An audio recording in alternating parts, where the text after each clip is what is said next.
Olá, tudo bem? O meu nome é Hércules, é um prazer estar falando com você neste momento. Eu sou pastor e também psicólogo e tenho o privilégio de, nessa ocasião, falar com você um pouquinho a respeito da depressão. A depressão hoje ela é a segunda doença com mais casos no nosso país. Ela só está atrás dos problemas de saúde relacionados às doenças cardiovasculares. Então você tem aí as doenças do coração como a principal doença mais comum, mais presente na nossa população, seguida imediatamente pela depressão. As pessoas fazem uma confusão muito grande e elas às vezes dizem que tudo aquilo que está relacionado à tristeza, está relacionado à decepção, está relacionado à ansiedade, elas dizem que tudo isso é depressão. Será que é assim mesmo que funciona? Na verdade, não. Nem tudo é depressão. A depressão é um transtorno do humor. É um transtorno que precisa ter uma série de características que precisam durar no mínimo 15 dias consecutivos, onde sintomas específicos sejam recorrentes diariamente. Eu vou passar para você aqui 12 sintomas comuns na depressão de verdade. E para que alguém seja considerado depressivo, essa pessoa tem que ter pelo menos 5 desses sintomas presentes aí nos seus últimos 15 dias, de forma constante e continuada. A primeira delas, o humor deprimido na maior parte do dia. Então é aquela sensação de tristeza mesmo na maior parte do dia, um humor que não está motivado para absolutamente nada. A segunda, acentuada diminuição do interesse ou prazer em todas ou quase todas as atividades na maior parte do dia. Então essa diminuição do prazer, essa sensação de bem-estar quando você faz alguma coisa. Eu sinto prazer, bem-estar quando eu como, eu sinto prazer, bem-estar quando eu faço exercício físico, eu sinto prazer, bem-estar quando eu durmo, eu sinto prazer, bem-estar quando eu estou na companhia dos meus filhos, eu sinto prazer, bem-estar quando eu estou na companhia dos meus pets. Mas nesses últimos 15 dias eu não senti absolutamente nada disso. Tá aí mais um sintoma. O terceiro sintoma, a perda de peso ou a ganha de peso, o ganho, né? O aumento significativo de peso. Isso acontece porque acontece de forma drástica ou um aumento ou uma diminuição do apetite. Esse sintoma precisa ser bem claro e específico também. Nem todas as pessoas reagem da mesma forma. Algumas perdem peso, outras ganham peso, mas perdeu muito peso, ganhou muito peso, isso pode ser um sintoma. O quarto sintoma, insônia ou hipersonia.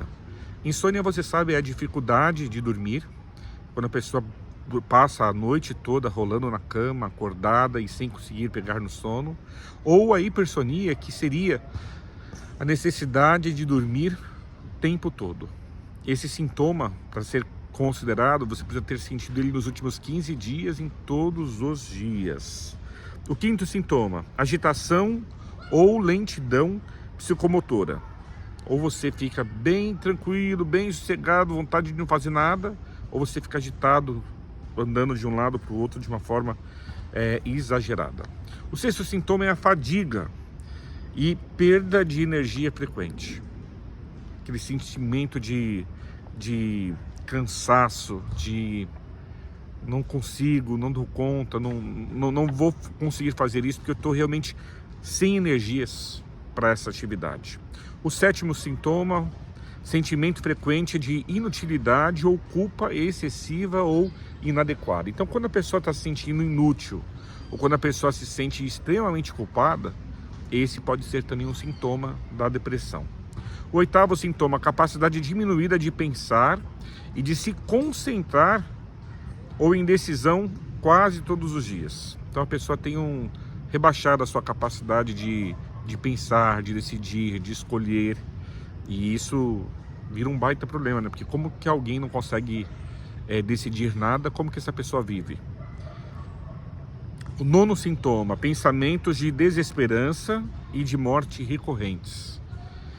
As pessoas são tomadas na depressão por essa sensação de nada vai dar certo, não vou conseguir fazer nada, não vai dar certo, não tenho chances, E a pessoa entra, junto com essa desesperança, ela começa a pensar na morte. Ah, eu vou morrer, ou eu queria morrer. O 10º sintoma, ideação suicida recorrente, sem um plano específico. Então a pessoa começa a pensar que como que eu posso morrer, eu gostaria de morrer, eu não quero viver. Ela não sabe como ela vai fazê-lo, mas ela pensa na possibilidade de fazê-lo. 11º sintoma já é a tentativa de suicídio propriamente dita. E o 12º é um plano específico para cometer o suicídio. A pessoa começa aí a planejar. Há algum tempo atrás eu atendi uma situação assim bastante delicada na igreja. O filho de uma senhora que frequentava a nossa igreja, ele chegou na igreja com a mãe e a mãe disse: olha, acabei de pegar o meu filho que estava pendurando uma corda no abacateiro para tirar a vida dele. Conversamos ali um pouco e percebemos que naquele dia ele havia flagrado a esposa traindo ele com o seu melhor amigo. E como se não bastasse, no casamento deles eles tinham 11 filhos. Crianças, uma escadinha, e ele, sem condições nenhuma de ter esperança na vida, ele disse para mim: olha, a melhor coisa do mundo é eu morrer. Eu preciso fazer isso, eu não vou conseguir lidar com esse sofrimento, é sofrimento demais para mim.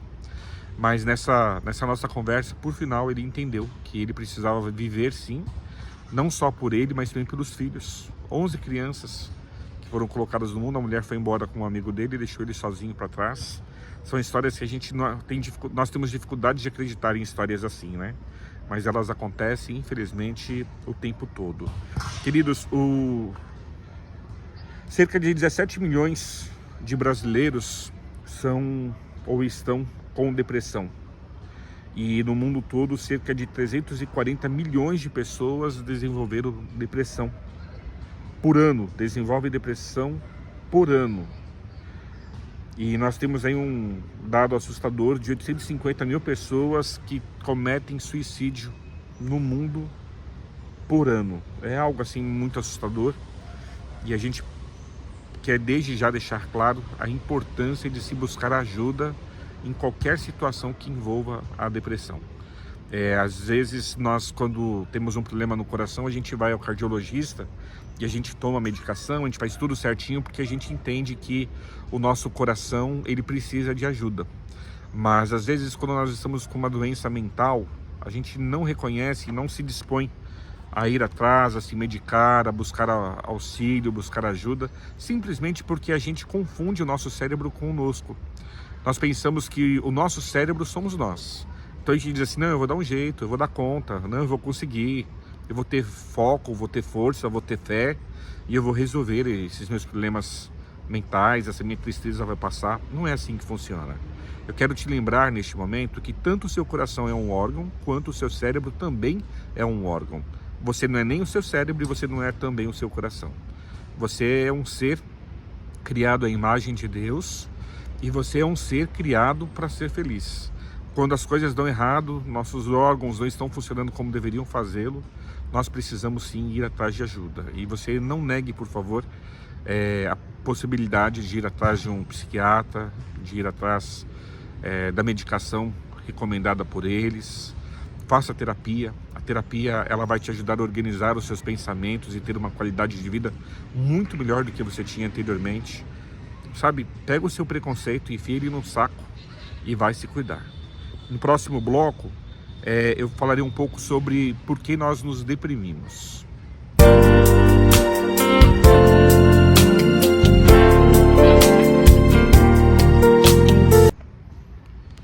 Por que nos deprimimos? Acho que essa pergunta é bastante interessante. Existem uma série de fatores que podem levar o indivíduo à depressão.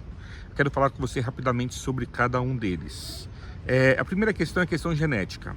Algumas pessoas, sabe-se cientificamente falando, que têm uma predisposição maior à depressão do que outras pessoas.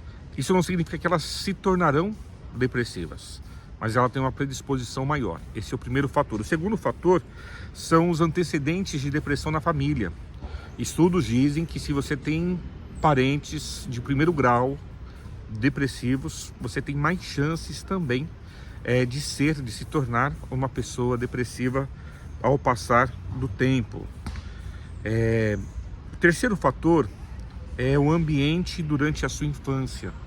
Esse é um momento muito importante da vida de todos nós, e aquelas crianças que sofrem abuso sexual, abuso físico, abuso verbal, abuso psicológico, elas tendem a manifestar uma maior probabilidade também de se tornarem depressivas aí na fase adulta. Crianças que se sentiram abandonadas, se sentiram rejeitadas, não se sentiram amadas, crianças que foram criticadas ou desvalorizadas de uma forma excessiva, também têm uma chance aumentada para a depressão. Nós temos, além desses fatores, nós temos alguns fatores que são relacionados à nossa alimentação, fatores nutricionais. Sabe-se que a falta de algumas vitaminas, por si só, pode deixar o nosso cérebro, o nosso organismo, com uma capacidade maior de estar deprimido. Um exemplo disso, a falta de vitamina B12 no organismo. A vitamina B12, nós adquirimos ela somente das proteínas de origem animal. Nós encontramos a B12 nos ovos, no leite e nos seus derivados, nas carnes de aves, peixes, na carne do gado também. Só que o detalhe é o seguinte: com o passar do tempo, o seu corpo para de ter condições ou a capacidade de transformar essa proteína animal em vitamina B12. Por isso entra aí a necessidade de suplementação. Às vezes, pessoas com sintomas de depressão, elas somente estão com a vitamina B12 baixa no organismo, e isso por si só tira delas o ânimo, a motivação, a alegria, a vontade de fazer, de empreender, de conquistar, de alcançar. Então preste bastante atenção nessa questão dos fatores nutricionais. Eu estou falando só de uma vitamina, que é a B12, mas nós temos ainda o magnésio, nós temos ainda o zinco, nós temos aí uma série de situações.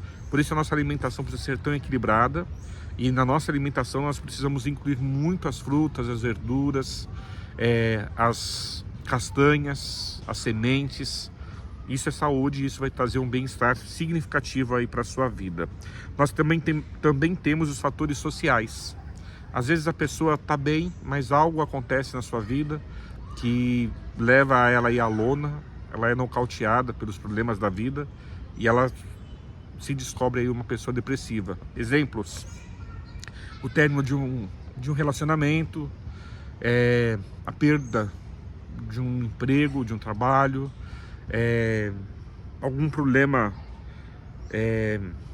social que ela tenha tido aí, como uma mudança de casa, mudança de cidade, perdeu ali o apoio dos amigos, está distante da família. Esses são fatores também que desencadeiam a depressão e precisam da nossa atenção. Nós temos ainda os fatores do estilo de vida. Deixa eu fazer um comentário com relação aos fatores sociais. Às vezes nós não temos o poder de modificar o problema. Por exemplo, a sua namorada não quer mais você. É direito dela, ela segue. E aí é onde entra a terapia. A terapia, ela não vai fazer com que a sua namorada volte para você, mas ela vai fazer você ressignificar e enxergar isso de uma forma diferente a partir dali. Você passa a enxergar a vida numa nova perspectiva, e isso vai ser muito útil para que você possa superar. Fatores do estilo de vida. A falta de exercício físico aumenta a chance da depressão. A falta do sono aumenta a chance da depressão. Nós precisamos dormir todas as noites, uma média de 7 a 8 horas por noite. Se você não está fazendo isso, você já está ficando doente. Eu tinha um professor que brincava dizendo que se você não faz isso, não dorme essas horas todos os dias, é como se você estivesse queimando uma vela nas duas pontas. E se você é minimamente inteligente e capaz, você vai saber que se você queimar uma vela nas duas pontas, ela vai durar apenas metade do tempo. Então, se você pode chegar aí aos 80, 90 anos de vida, queimando uma vela nas duas pontas, você vai chegar somente nos 45. Seja cuidadoso com isso. Então, a alimentação, sono, comentei, né? Também a falta de uma rotina. A falta de uma rotina bem organizada, quando você sabe o horário que você levanta, o horário que você dorme, o horário que você se alimenta, o horário que você trabalha, isso também é bastante prejudicial. E o último fator aí que eu quero comentar são os fatores comportamentais. As pessoas que têm uma tendência de se desvalorizarem, de enxergarem a vida de uma forma muito negativa, tem o pessimismo como o oxigênio que a circunda. Essas pessoas podem ser mais propensas a desenvolverem depressão, principalmente quando este fator se soma a outros fatores mencionados anteriormente. Também é preconizado pela Organização Mundial da Saúde que para você ter o diagnóstico da depressão, você deve procurar um profissional da saúde. E nós temos aí algumas condições físicas que fariam com que automaticamente a depressão fosse excluída. Um exemplo disso é o hipotiroidismo, que tem sintomas de humor deprimido, mas não é depressão. Então apenas o uso da medicação para isso já resolveria imediatamente o problema. E os profissionais de saúde vão tomar o cuidado para saber que você não está usando nenhuma medicação, nada que vá estar trazendo para você essa condição. Então é importante você saber, mais uma vez, que você precisa buscar ajuda. O próximo item que nós vamos falar no próximo bloco é o que eu posso fazer para tratar a depressão.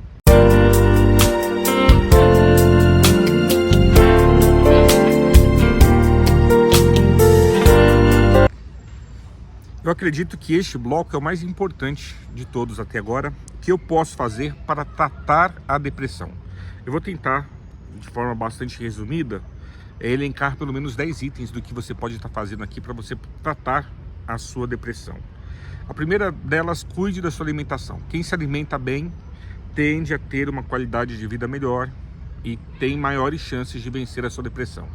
Já falei aqui anteriormente sobre a importância de comer frutas, verduras, legumes, as oleaginosas, as castanhas, as sementes.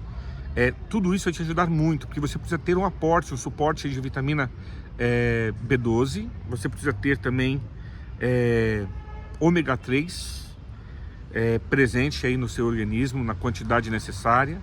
E para isso, queridos, nós precisamos ir atrás de nos alimentar da forma mais correta e adequada possível, mas também de irmos atrás de vitaminas. Procure um médico da sua confiança que vai estar te ajudando com relação a essa questão das vitaminas, da B12, como eu já disse anteriormente. Tudo isso vai ser muito útil no tratamento da depressão. Segundo item, faça exercícios físicos. De forma regular, de forma constante, faça exercícios físicos. O exercício físico por si só, ele já é um regulador do humor e ele vai te ajudar a ter uma predisposição melhor de vida. Procure dormir a quantidade de horas necessárias. Já falei aqui que é de 7 a 8 horas diariamente e você precisa cuidar disso. Eu sei que as pessoas hoje estão trocando o dia pela noite. Elas passam a noite acordadas no celular, na TV, vendo séries e depois elas querem dormir de dia, acreditam que isso é possível e vai dar tudo certo. Não é possível e não vai dar tudo certo. Você sabe que quando você perde uma noite de sono, leva alguns dias até que você consiga voltar à normalidade. Não pule noites de sono, durma, cuide da sua saúde.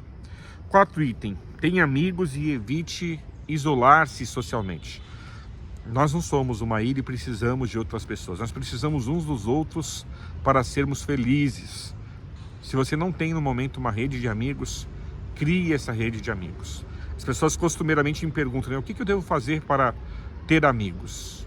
Você não tem que ir atrás de ter amigos, você tem que ir atrás de ser amigo. Todo mundo procura um amigo com quem possa contar, que possa lhe ajudar, que possa lhe apoiar nas necessidades. Se você for um amigo de muitas pessoas, você também terá muitos amigos, porque as pessoas elas tendem a ser recíprocas, né? Elas devolvem aquilo que elas receberam. 5. Identifique pensamentos negativos, questione-os e modifique-os. Se você sente que a sua vida está cercada por pensamentos negativos, por pessimismo, por negativismo, identifique esses pensamentos. Você precisa, de uma forma assim, muito sincera, questionar cada um desses pensamentos para ver se é tudo isso mesmo. Às vezes nem é. Às vezes é a sua cabeça trabalhando contra você. E quando você perceber que esses pensamentos são persistentes, modifique esses pensamentos. E você pode fazer isso como? Na terapia existe uma técnica chamada questionamento socrático, onde você vai se perguntando se realmente aquilo que você está pensando e sentindo deve ser pensado e sentido naquele momento. Você vai fazendo uma série de perguntas e o seu psicólogo com certeza vai poder te ajudar com relação a isto. Item 6. Estabeleça objetivos para o seu dia. Não corra o risco de viver um dia inteiro sem propósito. Então estabeleça objetivos. Olha, nesse dia eu vou fazer tais coisas. E só por conseguir fazer essas coisas no final dele você vai se sentir mais realizado. 7º item. Desenvolva atividades que envolvem o raciocínio.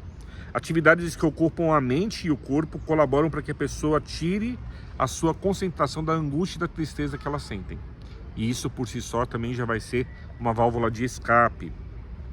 Esse 8º item aqui é muito importante. Ajude alguém ou participe de atividades voluntárias. Quando você é útil para abençoar a vida dos outros, a sua vida começa a ter sentido e significado. Não tem como se sentir triste o dia todo se você está o dia todo, de repente, visitando o orfanato, dando atenção e carinho para crianças que precisam de atenção e carinho. Não tem como você dizer que a sua vida é uma porcaria e que você não consegue fazer nada direito após ter passado ali 4, 6 horas num asilo, cuidando de idosos que nem são seus parentes e tendo feito isso de forma voluntária. Não tem como. Então, dê uma atenção especial para isso aqui, por favor. Gaste tempo de forma semanal, de forma mensal, ajudando quem precisa. O 9º item também é muito importante. Nós precisamos desenvolver a fé. Os estudos científicos mostram sempre que alguém possui uma espiritualidade desenvolvida, ela crê em algo, ela tem maiores chances de resolver qualquer problema de saúde mental. Então nós precisamos buscar essa espiritualidade. E como a gente vai fazer isso? É rezando, orando, meditando, seguindo as orientações lá do grupo religioso que você segue. Se lendo a Bíblia, se lendo algum outro tipo de livro, lendo algum outro tipo de livro, mas você precisa estar buscando esse desenvolvimento da espiritualidade. Isso de forma sincera, de forma intensa. Esse desenvolvimento espiritual vai te dar condições de viver mais e de viver melhor. De viver mais e de viver melhor. O último item da lista das coisas que você pode fazer para se livrar da depressão está a busca de ajuda de profissionais necessários. Então eu já falei aqui com vocês anteriormente, estou chovendo no molhado, um psicólogo, um psiquiatra, um médico, uma nutricionista. Essas pessoas podem te ajudar a ter uma qualidade de vida melhor. Vá atrás, cuide de si mesmo, cuide da sua saúde, porque você merece. No próximo e último bloco que nós teremos aqui, nós vamos falar um pouquinho sobre como ajudar uma pessoa deprimida. Às vezes não somos nós que temos depressão, são as pessoas que estão ao nosso redor. O que a gente pode fazer para ajudar essas pessoas? Voltamos já.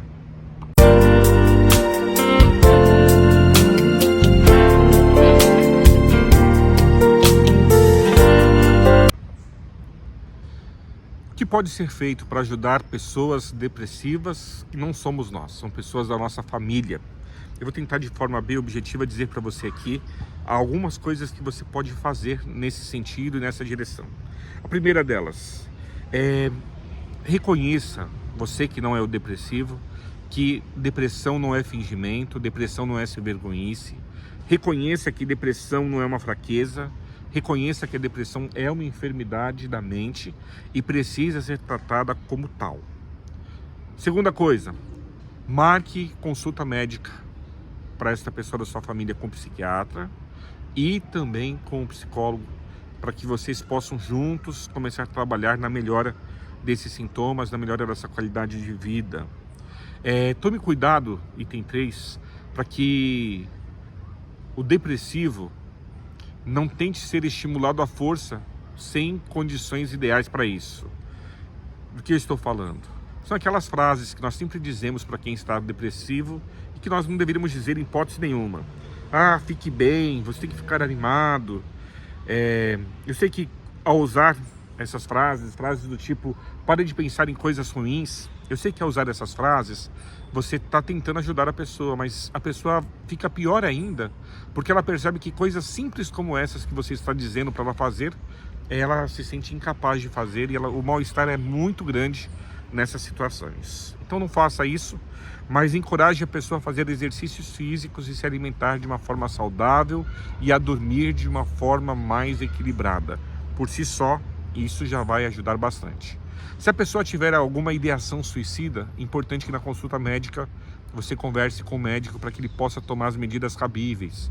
Existem medicações que o uso da medicação já diminui bastante essa ideação suicida, e diga também para o terapeuta, para a psicóloga dessa pessoa sobre isso, para que ela possa ajudar a pessoa em terapia. E o último aspecto, avalie se a família de alguma forma está contribuindo para essa enfermidade. Pode ser que a família esteja agindo, não de forma intencional, mas agindo para que a pessoa fique mais adoecida ainda. E se for o caso, talvez seja necessário fazer uma terapia familiar, buscar ajuda juntos, para que o bem-estar possa ser restabelecido e todo mundo tenha uma qualidade de vida melhor do que vinha tendo até então. Queridos, nós fomos criados por Deus para sermos felizes. Você foi feito para ser feliz, para ser abençoado, para viver uma vida leve, para viver uma vida alegre. Se você não está vivendo dessa forma, vá atrás de cuidar de si mesmo, vá atrás de buscar ajuda, vá atrás de ter uma qualidade de vida melhor. Um super abraço para você. Eu vou te fazer um pedido. Se você não é inscrito no canal ainda, se inscreva, deixe um joinha e me ajude divulgando esse vídeo para que outras pessoas vejam, tá bom? Forte abraço, fica bem, fica com Deus.